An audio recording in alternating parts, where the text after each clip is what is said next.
सांगली मनपाच्या अस्तित्वानंतर 27 वर्षात या शहरांचा अपेक्षित विकास झालेला नाही. मनपातील ही तीनही शहरं विकासाच्या रुळावर आणण्यासाठी राष्ट्रवादी काँग्रेस वचनबद्ध. 153 कोटी रुपयांच्या निधीला मान्यता. उपमुख्यमंत्री अजितदादा पवार. सांगली मिरज कुपवाड शहर महापालिकेच्या निवडणुकीच्या अनुषंगाने माजी महापौर किशोरदादा जामदार, मैनुद्दीन बागवान यांच्यासह माजी नगरसेवकांच्या सोबत इच्छुक उमेदवारांनी उपमुख्यमंत्री अजित पवार यांच्या हस्ते राष्ट्रवादी पक्षामध्ये जाहीर प्रवेश केला आहे. आज समर्थकांच्या अलोट गर्दीमध्ये शाही दरबार येथे हा पक्षप्रवेश सोहळा मोठ्या थाटात संपन्न झाला.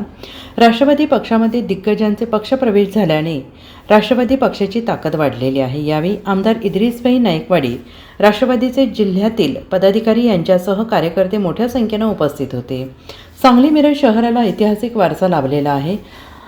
संगीतनगरी, आरोग्य पंढरी म्हणून शहरं नावारूपाला आलेली आहेत. मनपाच्या अस्तित्वानंतर 27 वर्षात या शहरांचा अपेक्षित विकास झालेला नाही. मनपातील ही तीनही शहरं विकासाच्या रुळावर आणण्यासाठी राष्ट्रवादी काँग्रेस वचनबद्ध आहे. 153 कोटी रुपयांच्या निधीला मान्यता दिली असून ते टप्प्याटप्प्यानं वर्गही होतील, अशी हमी राष्ट्रवादीचे नेते उपमुख्यमंत्री अजित पवार यांनी दिली आहे.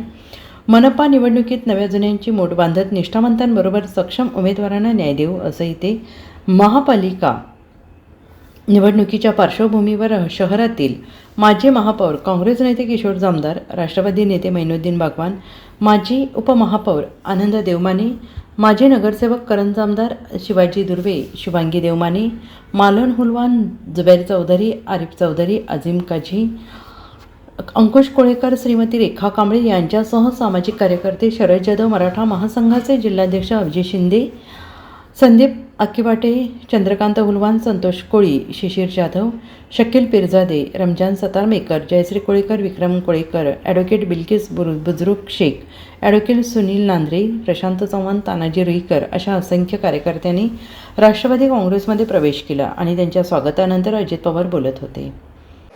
ही महानगरपालिका यशस्वी होऊ शकत नाही आणि म्हणून अनेक मान्यवरांनी इथं बोलत असताना वेगवेगळे प्रश्न इथं मांडले. मी ते टिप्पण करत होतो. त्यांचं भाषण सर्वांचं बारकाईने ऐकत होतो. 1998 साली मला आठवतंय मी देखील त्यावेळेस लोकप्रतिनिधी म्हणून काम करत होतो. त्यावेळेस सांगली, मिरज, कुपवाड या 3 शहरांची मिळून महानगरपालिका स्थापन करण्यात आली. आता जवळपास 27 वर्ष झाली. काळ वेळ पुन्हा करता थांबत नसतो.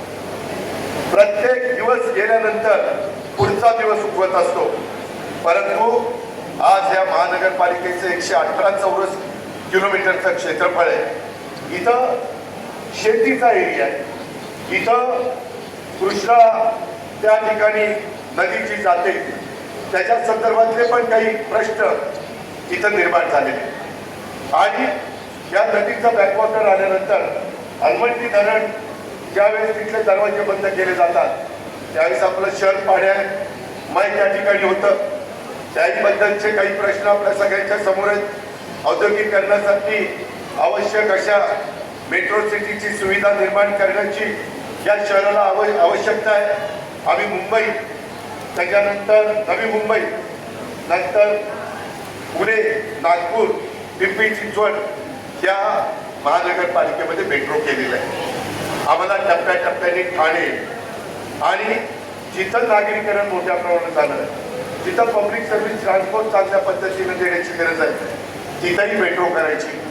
केंद्राचे 20%, राज्याचे 20%, 10% त्या संस्थेचे आणि 50% वित्तीय संस्थेकडचे, असे करून आपण तो प्रोजेक्ट पूर्ण करत असतो. सातत्याने आज जवळपास आम्ही प्रत्येक जिल्ह्यामध्ये विमानतळ करण्याचा प्रयत्न करतो. मी आता बीडचा पालकमंत्री आहे. मी बीडला पण आता विमानतळाचं काम सर्वेचं सुरू केलेलं आहे. पुण्याचा पण डबल धावपट्टी असणारा विमानतळ, त्याची आता जागा ॲक्वायर करण्याचं काम चाललेलं आहे. गडचिरोलीला देखील आपण आता विमानतळ करतोय. इतर विमानतळाची लांबी वाढवतोय. मध्ये आपण कोल्हापूरची वाढवली. पण सांगलीकरांनो, मिरजकरांनो, कुपवाडकरांनो, जर उद्याच्याला आपल्याकडे मोठ्या प्रमाणात इंडस्ट्री यावी असं वाटत असेल तर हे जे उद्योगपती आहेत या सगळ्यांच्याकडे विमान आहे. ते असं सकाळी तिथं विमानतळावर उतरून दिवसभर त्यांच्या फॅक्टरीचं काम करून रात्री परत येण्याचा प्रयत्न करत असतात. आणि म्हणून त्यांना धावपट्टी किंवा विमानतळ लागतं. रिलायन्स जामनगरला एवढा मोठा प्रोजेक्ट आहे, हजारो कोटी रुपयाची उलाढाल आहे. धीरूभाई अंबानी, आताचे आनंद अंबानी, या सगळ्यांची, मुकेश अंबानी. मित्रांनो, रोज 5 ते 6 विमानं मुंबईमध्ये सकाळी सगळे ऑफिसर बसतात, जामनगरला जातात आणि रात्री परत येतात.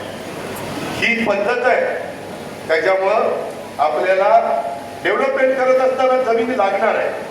कधी कधी लोक म्हणतात की डेव्हलपमेंट करा, रस्ते करा, पालखी मार्ग करा. आता शक्तीपीठाचा मार्ग होतोय, त्याच्यामध्ये थोडासा बदल आपण करतोय. शेवटी आम्ही तुम्हाला सगळ्यांना विश्वासामध्ये घेऊनच काम करणार. कुठलंही काम करताना जनतेचा रोष आम्ही घेणार नाही. कारण जनता जनार्दन सर्वस्व असते. जनतेला विश्वासामध्ये घेऊन त्यांना 4पट किंमत देऊन उद्याच्याला त्या रकमेनं त्यांचे पुढं संसार चालला पाहिजे, पुढच्या पिढीला पण काही राहिलं पाहिजे. त्या पद्धतीनं आम्ही ही सगळी कामं करतोय. आणि म्हणून मित्रांनो, मी शेतकऱ्यांचा प्रतिनिधी म्हणून तिथं आहे. मी तुमचा सहकारी म्हणून आज राज्य मंत्रिमंडळामध्ये काम करतो. तुम्ही काळजी करू नका. आज मी जाणीवपूर्वक आमच्या सर्व मान्यवरांच्या प्रवेशाच्या करता, किशोरदादांच्या किंवा मैनुद्दीन आणि बाकीच्या सगळ्या सहकार्याच्या प्रवेशाच्या करता आलो. शेवटी जीवाभावाची माणसं आहे. त्यांनी अनेक वर्ष काम केलेलं आहे, अनेक चढउतार बघितलेले. इथं बाकीचे पण माझी महापौर बसलेले. शेवटी जागा मर्यादित असतात. 100% सगळ्यांना आम्ही नगरसेवक नगरसेविका करू शकत नाही. परंतु काही नवे चेहरे, काही अनुभवी, काही मधल्या वयातले, असं करून त्या शहरामध्ये सर्वांगीण विकास कसा करता येईल अशा पद्धतीचा प्रयत्न हा आमचा सगळ्यांचा असतो. मी यांच्याशी बरीच चर्चा केली. बरेच प्रश्न आहेत. जसं या इथं विमानतळाचा मी प्रश्न मांडला. शहरात येणाऱ्या सर्व रस्त्यांचं चौपदरीकरण झालं पाहिजे. आता EV कार निघालेले आहेत, त्याच्यामध्ये चार्ज केली तर गाडी 350-400 किलोमीटर चालते. किमती कमी व्हायला लागलेल्या आहेत. त्याची ऑटो इंडस्ट्री आपल्या महाराष्ट्रात मोठ्या प्रमाणात आहे. लोकांचं राहणीमान बदलत आहे, बँका लोन देत आहेत. त्यामुळं मित्रांनो, आपल्याला रस्ते आता चौपदरीत केल्याशिवाय घडत तर नाही. मी पिंपरी चिंचवडमध्ये, मी सांगली मिरज कुपवाड करतो. मी तुम्हाला ज्यावेळेस सांगतोय त्यावेळेस मी माझ्या पिंपरी चिंचवड महानगरपालिका 25 वर्ष माझ्याकडे होती. तिथं पूर्वी अनेक कामं एकत्र करून नगरपालिका झाली आणि नंतर महानगरपालिकेत जसं तुमचं सांगली मिरज कुपवाड महानगरपालिकेत रूपांतर झालं, तेच गत पिंपरी चिंचवडची. तिथं इंडस्ट्री आली, त्याच्यामुळे ते मोठ्या प्रमाणावर वाढलं. पिंपरी चिंचवड पुणे आणि मुंबईच्या मध्ये आहे, त्याच्यामुळे त्यांना अनेक प्रकारच्या सुविधा मिळाल्या.